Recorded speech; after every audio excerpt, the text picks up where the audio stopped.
내란 혐의 피의자로 경찰 조사를 받고 있는 한덕수 전 국무총리와 최상목 전 경제부총리가 출국 금지 상태인 사실이 전해졌습니다.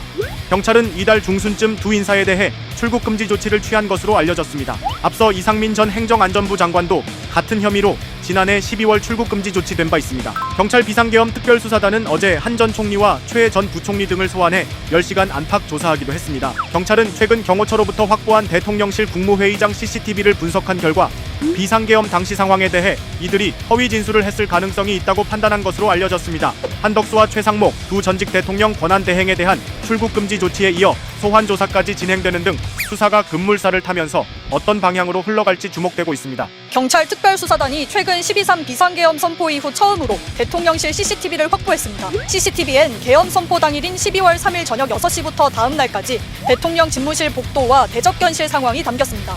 대접견실은 비상계엄 선포를 위한 국무회의가 열린 장소입니다. 경찰이 CCTV를 분석한 결과 한 전 총리와 이 전 장관, 최 전 부총리가 국회나 경찰 조사에서 진술했던 내용과 배치되는 장면이 포착됐습니다.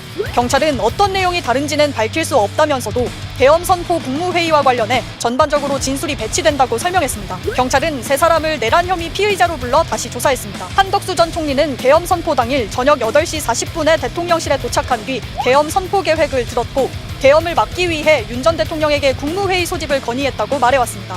또 비상계엄 관련 문건도 받지 않았다고 부인하다가 국무회의 후 양복 뒷주머니에 있는 걸 알았다고 해명하기도 했습니다. 이상민 전 장관도 언론사 등에 대해 단전단수를 지시하는 문건을 멀리서 보기만 했다고 주장했고 내란의 핵심 증거인 비상입법기구 창설 등 내용이 담긴 쪽지를 받은 최상목 전 부총리도 이를 읽지는 않았다고 부인해왔습니다. 경찰이 CCTV에서 내란 관련 문건이 전달된 경위 등에 대해 진술과 엇갈리는 영상을 확인했을 가능성이 있습니다. 결국 경찰 수사는 계엄 선포는 사전에 몰랐고 알고 나서는 반대했다는 국무위원들의 말이 사실인지 규명하는 데 집중되고 있습니다. 경찰은 계엄 전후 윤 전 대통령이 자신의 측근들과 회동을 가진 삼청동 안전가옥 CCTV 확보에도 나섰습니다.